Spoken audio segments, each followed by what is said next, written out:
Welcome back to EWTN News. Today we have a very special guest with us, a renowned former atheist here in Rome who has now converted to the Catholic faith. Matteo Polo, it is so great to have you with us. Thank you so much for being on the show. Valerie, thank you for having me. Yes, so I guess we'll go straight to the interview. I'd like to ask you, you're a very wealthy European businessman.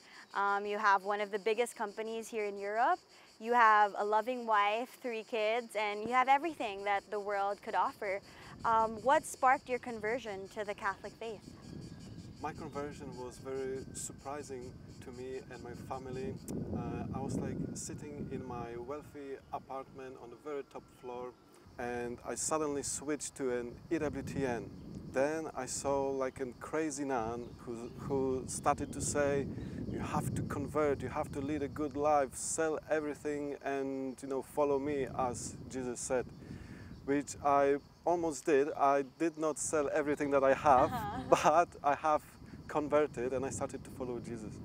So when did this conversion happen? Do you recall a specific timeline? So it was about a year ago, and I have to say that at this time I felt depressed. It was a very difficult time at work and with family. Mother's Angelica programming, it sparked change in my heart, and I started to seek more godly things, which started to fill the gaps in my heart. You know, Matteo, that's very interesting to hear because statistically, we know that here in Europe and in America, the suicide and depression rates are at 65% for the young people.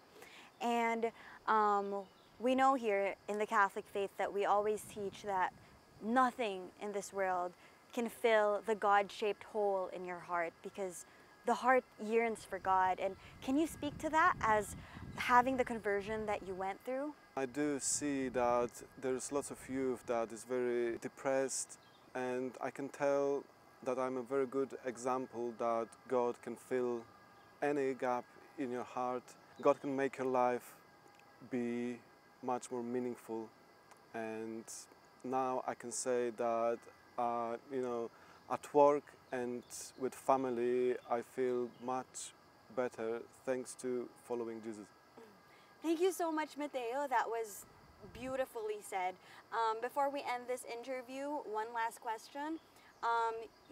We all know in Europe you own one of the biggest IT companies. Since your conversion, do you have any plans 5, 10, 15 years from now? Are you going to sell your company? Are you going to convert it for the work of the Lord? Do you have any plans? So that's a very interesting question. So actually recently I changed the name of my company to Sursum Corda, which means lift up your heart. So now I want my IT company to do more godly stuff and help the church and wider Catholic community. Yes, that was wonderful. Thank you so much for coming to this interview, Matteo. And to all of our viewers back at home, thank you all so much for watching the program, and we'll see you next Saturday.